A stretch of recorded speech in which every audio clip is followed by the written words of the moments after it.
Os afetos na vida, a intensidade no viver e o sentido para a vida. Pontos de reflexão durante anos, mas também perante uma situação limite. É no jardim da Casa de Saúde da Idenha que se desenvolve a conversa sobre a unidade de cuidados paliativos.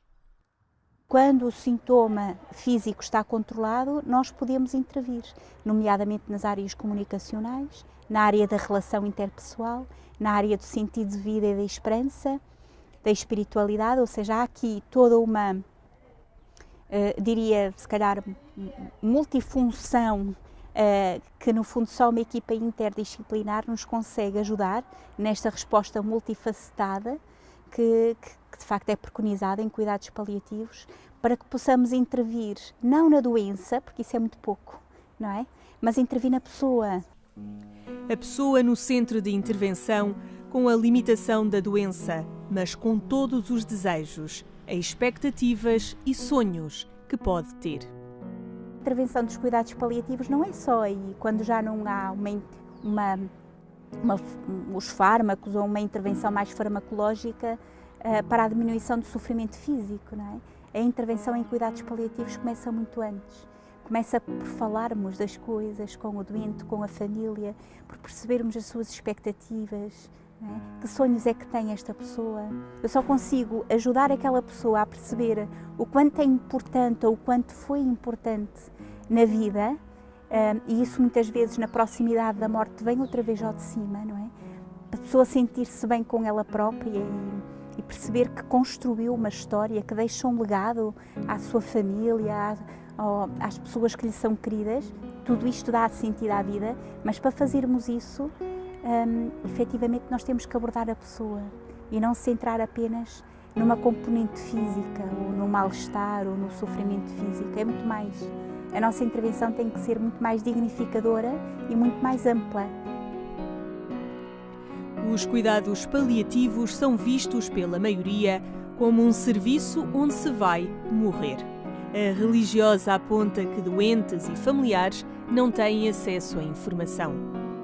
As famílias chegam-nos um bocadinho aqui com falta de informação, porque ninguém se sentou com elas e diz: vamos lá falar do que é que vocês estão a sentir, que dificuldade é que têm, como é que acham que poderíamos, em que é que acham que podíamos ajudar. Eu acho que isto é muito importante, ouvir a família, perceber, ou até o próprio doente, falar sobre estas coisas. Não se fala sobre a morte na sociedade atual, não é? Escondemos a morte. Os doentes passam por muitos processos burocráticos até lhes ser dada a opção dos cuidados paliativos. A religiosa aponta que se espera tempo demais. O que eu sinto é que estes tempos de espera, estas referenciações, as diferentes equipas que muitas vezes dentro de uma mesma estrutura não têm ligação, não falam, não pensam um bocadinho integradamente na pessoa, mas se centram no cuidado físico e na doença. E a pessoa fica um bocadinho esquecida. O tempo, dos dias às horas, pode fazer a diferença na escuta, na reflexão e até no silêncio necessário em cuidados paliativos. Em cuidados paliativos nós permitimos isso, espaços de escuta, de atenção, de silêncio também.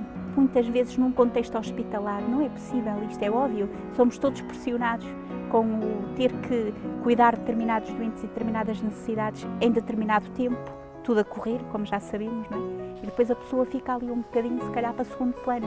Posso ter muito mais do que uma dor física. É uma dor de um afastamento de um filho que eu já não vejo há 15 anos e que gostava de me despedir.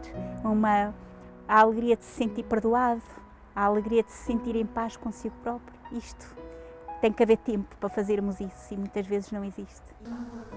Com paixão, afetividade e tempo. Presenças diárias na unidade de cuidados paliativos da Casa de Saúde da Idenha. Nos cuidados paliativos da Casa de Saúde da Idenha, há vagas por preencher.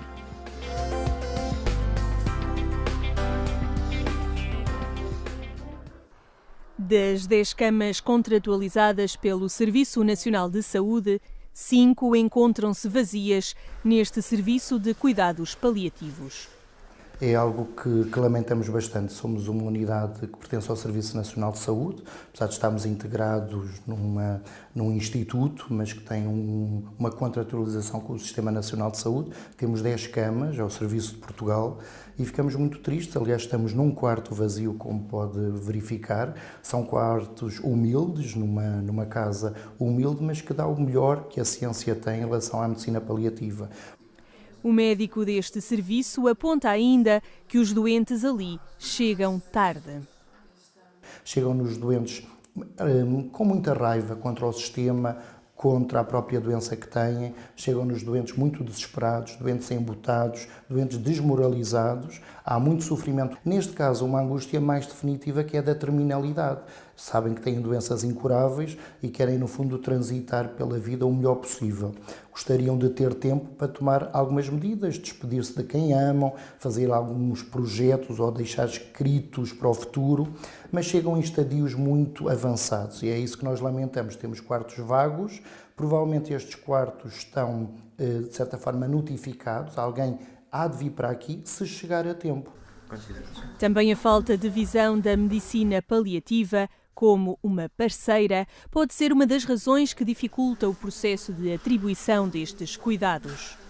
Perante uma doença crónica grave e que eu não sei ainda no diagnóstico se a pessoa vai ter cura ou não, apresentar o par da medicina paliativa, porque a medicina paliativa é a medicina também do controle sintomático, que não é só o controle de sintomas físicos, é um apoio social, é um apoio espiritual, é um apoio psicológico e falta que as escolas médicas notabilizem a medicina paliativa como parceira e não aquela medicina que está no final do caminho, está presente logo ao início.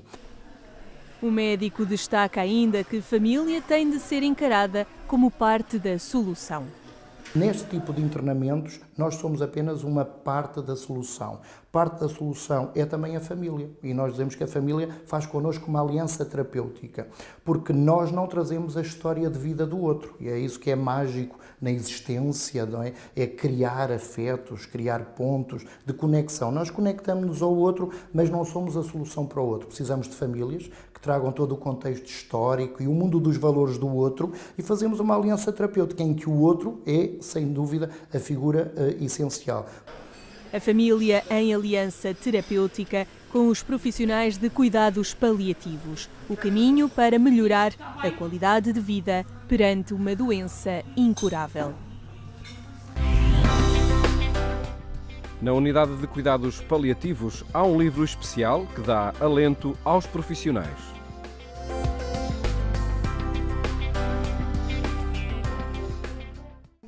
São muitas as páginas ali escritas, pintadas e até decoradas por familiares que quiseram deixar a sua marca.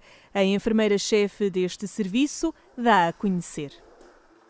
Com alguns agradecimentos das pessoas que vão passando por aqui, daquilo que foi, do importante que foi ter uma equipa a trabalhar todas estas coisas.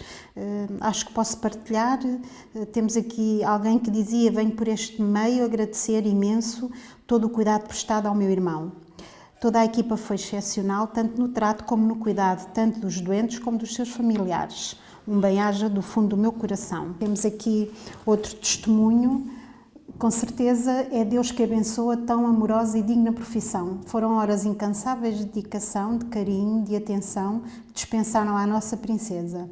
É difícil conseguir as palavras certas para traduzir o agradecimento que todos merecem. O vosso nome deveria ser escrito em letras douradas, desde os médicos, enfermeiras, enfermeiros, pessoal auxiliar, sem esquecer psicólogos e assistentes sociais. Quando nascemos, recebemos missões. A vossa é tornar o impossível menos doloroso, mais tranquilo e confortável, o que tão bem sabem fazer. Um dos segredos passa pela comunicação. Tanto quanto possível que haja aqui também uma comunicação aberta entre a família e o doente para que possa de facto haver aqui um processo, se for o caso de despedida, se não um processo que a comunicação esteja muito aberta e muito frontal entre todos para que tudo o que exista de vida, não é, de processo de vida, para ser vivido da forma mais plena possível. Porque nós sabemos que as defesas psicológicas muitas vezes também não nos permitem ver com alguma clareza aquilo que está realmente a acontecer. Portanto, Claro que o psicólogo tem um papel em que é fundamental essa sua atenção, porque é de facto a sua área, as relações, a comunicação, mas eu diria que todos os profissionais de saúde têm esse papel que é muito importante.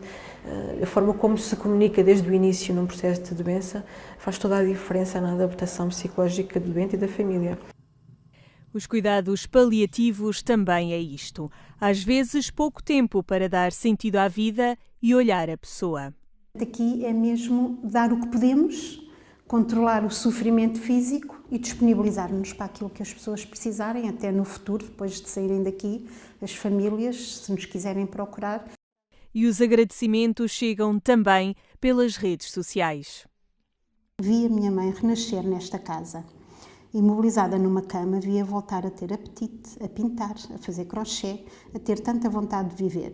O seu quarto tornou-se uma galeria de obras de arte, onde até os familiares de outros doentes pediam permissão para entrar e apreciar.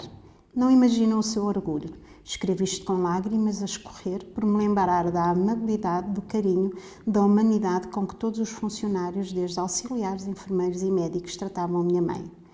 Nunca, mas nunca vi nada assim. O sentimento de impotência que sentimos por ver alguém que amamos neste estado é indescritível, mas saber que estava a ter os melhores cuidados acalmou muito o nosso coração.